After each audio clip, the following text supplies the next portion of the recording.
that God will not allow her to be as trusting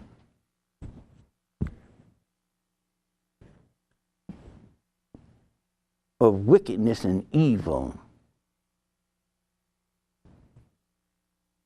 Don't put in that position.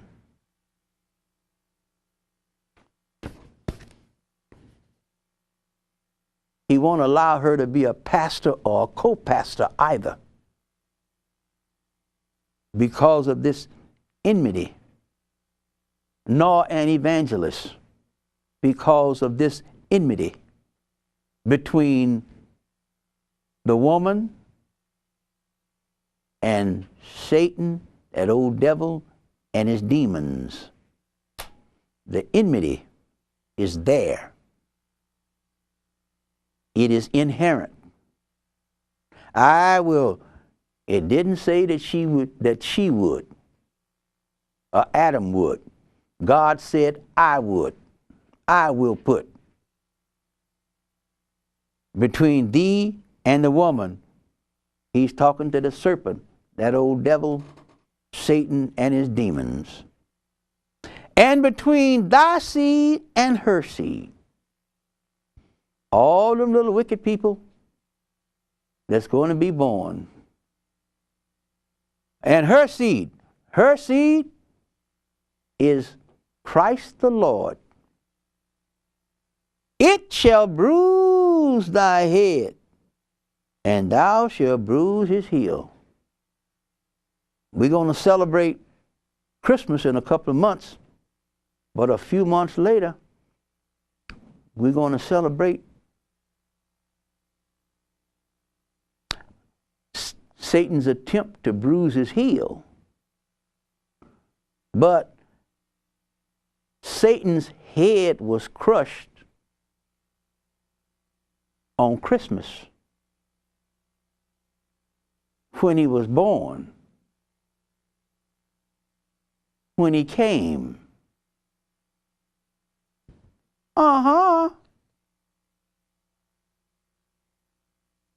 John 10:10.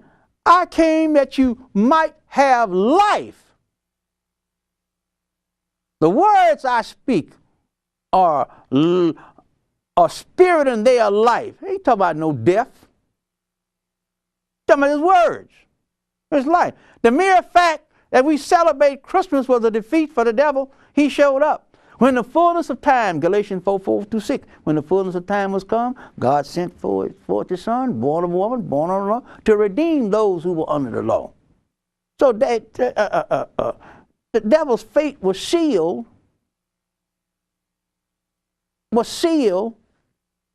before there ever was a sin and death. Some people act like Jesus was afraid of demons and devils and Satan. You say he didn't have nothing on me. He told him, said, shut up. Don't tell anybody who I am. I know you know who I am. Shut up. Wouldn't let him speak.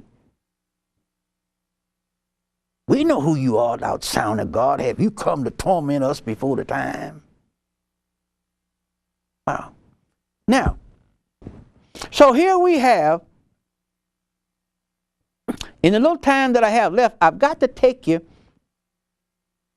a couple of steps further to make this complete. Adam,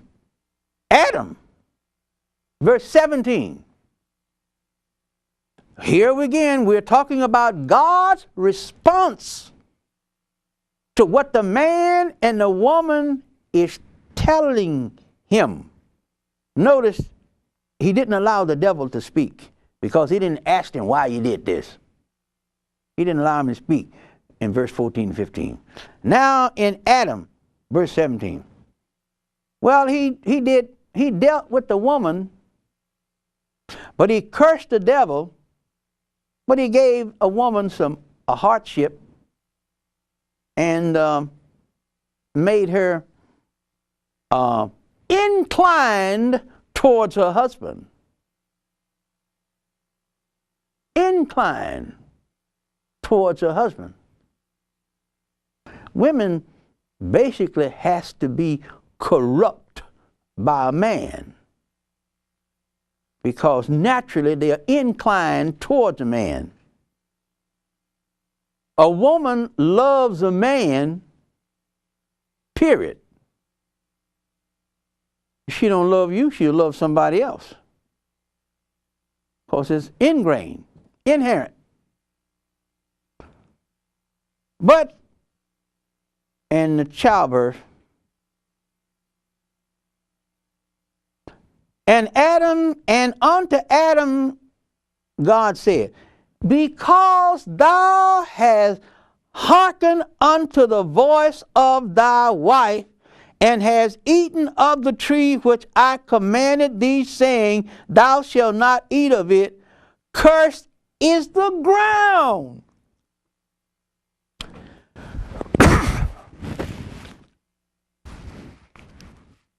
I can't curse you, Adam,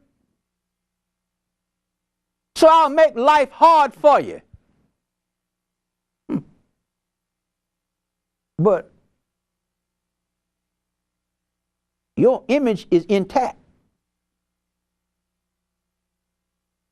The problem is, now you can deal, you got the ability to know, to understand, to comprehend, to discern, to decide, make choices. That's going to be your problem, in addition to working hard all your life. So he did that, and he told him that, and he told him that, he told him that, and told him that. And then God made the clothes and clothed them. Now look at verse 22, and then I'll close out this segment on verse 22. And unto Adam also, and to his wife, did the Lord God make coats of skin and clothe them. And the Lord God said, behold. Now here is the consequences of Adam and Eve acquiring the knowledge of good and evil after the likeness of God, which they did not have at their creation. And the theologians and the scholars of this world should start correcting their writings. 22. And the Lord God said, behold, the man is become as one of us. Well, he was already in his image. Now he's talking about in his likeness. The man is become like us, to know good and evil, and now lest he put forth his hand and take also of the tree of life and eat and live forever. In a fallen state, a state of alienation from God, beyond the pales of God's redemption, his pre-creation plan of redemption and salvation, I gotta kick him out of the garden. I got to put him out of the garden. I got to separate him from the tree of life.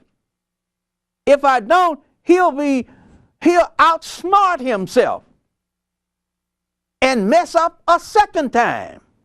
And I don't want him to mess up a second time, so I got to put what they call some safeguards in place. Fail safe. So he drove him out and put cherubims and a flaming sword which turned every way to keep the way of the tree of life, to deny man foolish access to the tree of life. He would do it his way.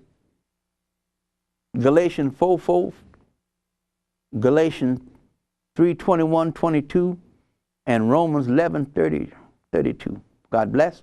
God bless.